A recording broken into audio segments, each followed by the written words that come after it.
kutuuka kwa byonna sooka okubatolera kiramuso kya Allah subhanahu wa ta'ala. Assalamu alaikum warahmatullahi wabarakatuh. Ssaalongo Kabigu Ezigu nanyini bakyala Sikonini. Obubaka bwa leero oba omukolo gwa leero mukutwaliza awamu mulaba nga tegubaddeemu tabu yonna wabula gubadde gutambudde bulungi era nsuubira paka gye gunaggweera gujja kufundikira mu bulungi bwagwo sinalabawo tabu yonna enegubaamu.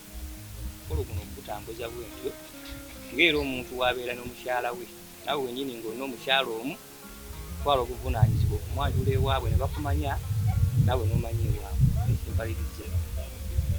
Tulaba nga abakyala bano oze kulangira ewaabwe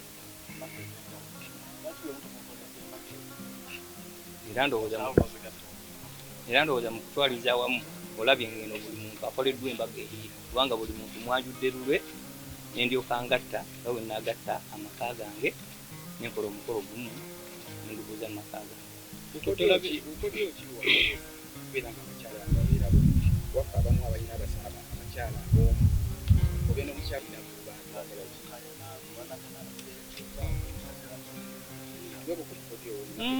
Obukodyo bwe nakozesa kulabika nga abakyala bali bumu kubanga tuwuliziganya n'omanya ekyomukyala kyayagala omukyala n'amanya ekyomwami kyayagala.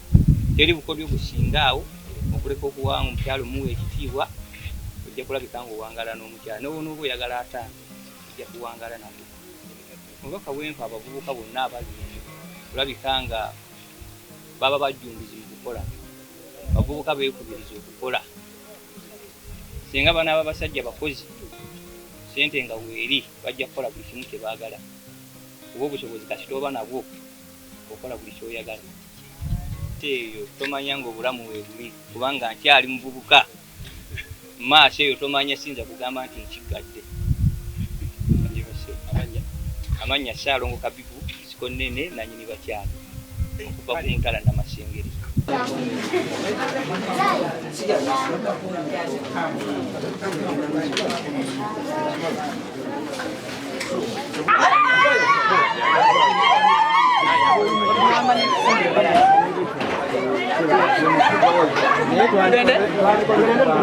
Kale mikolo gyonna tusooke omukolo tuguggalire wano.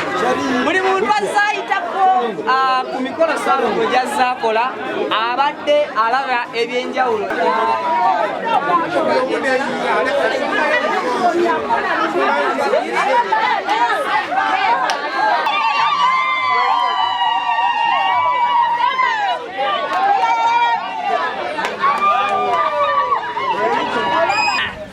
Kino kye kimu ku kabonero akajjayo erinnya ly'emutuufu gwayo nannyini era nga namba 2 naye atwalibwa mpolampola mu mmotoka ye mutambuze.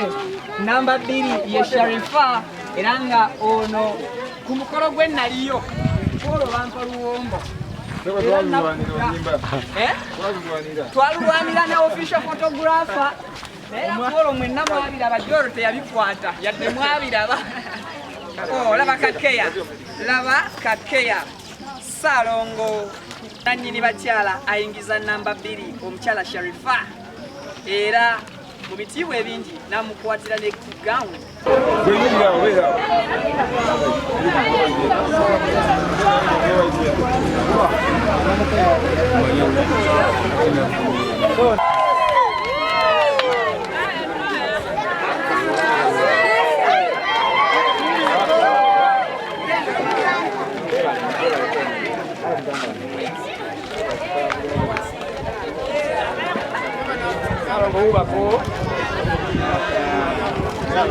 Abendulu bakoye.